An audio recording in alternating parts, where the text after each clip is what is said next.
All right, so I'm here with Mr. Tim Story, director of a great movie.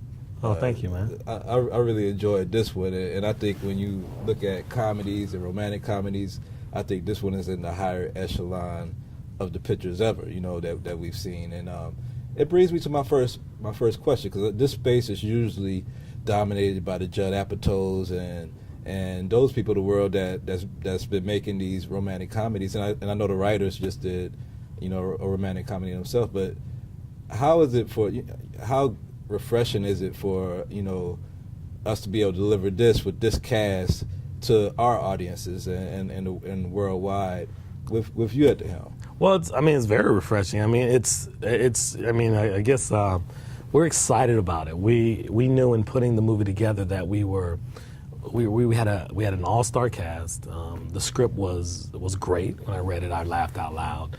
And so when you're able to have a studio that's behind it and allows you to do it, it's just kind of like you're in heaven, because I knew we had the ingredients to make what we've made, and I'm just so happy that everybody gets it and everybody's having a great time with it.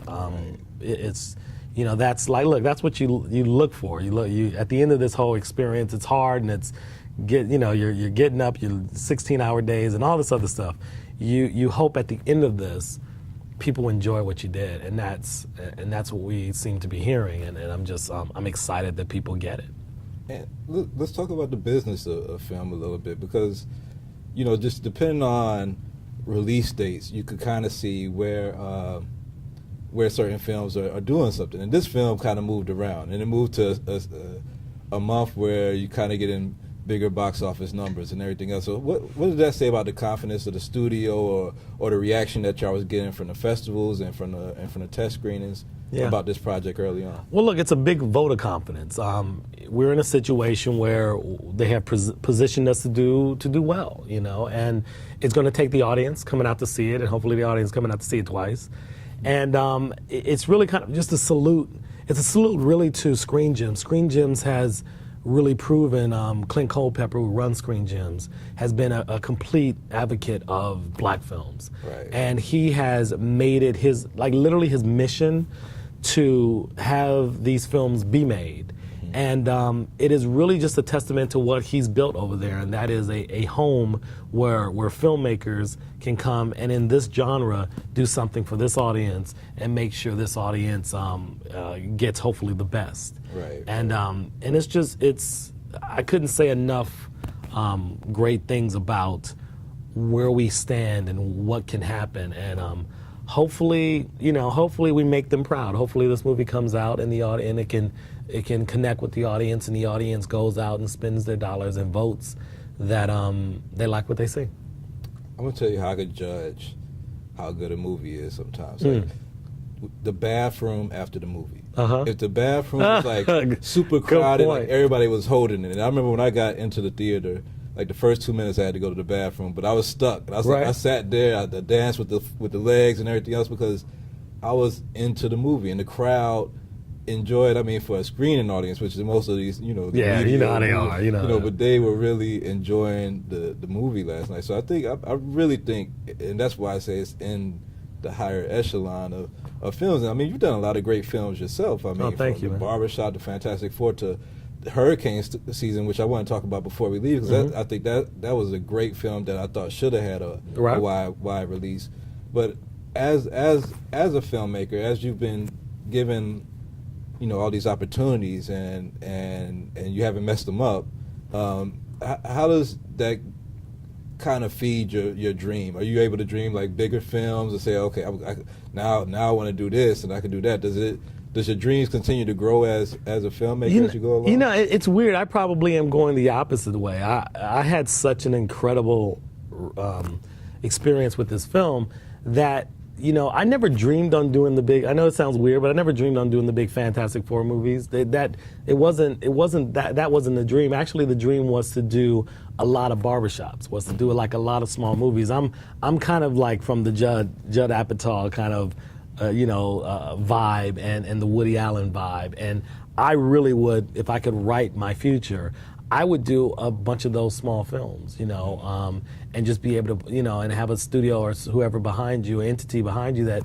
allows you to put them out. But I would really just like to continue working. I mean, I've done enough films, and I've had my ups and downs, and it's been not a long career, but it's been such an interesting career that now you just realize that, if I can just tell honest stories that mean something to me. I like to make movies that when I get old, that I want to sit down and watch again. Right. And I'm just kind of making movies, to be perfectly honest, I'm making movies for me now that just, make me laugh. This movie is, when you look at movies like Barbershop and this one, Think Like a Man, they make me laugh. And when I watch them, I have a ball watching them, and I hope in the future I can just continue to make those.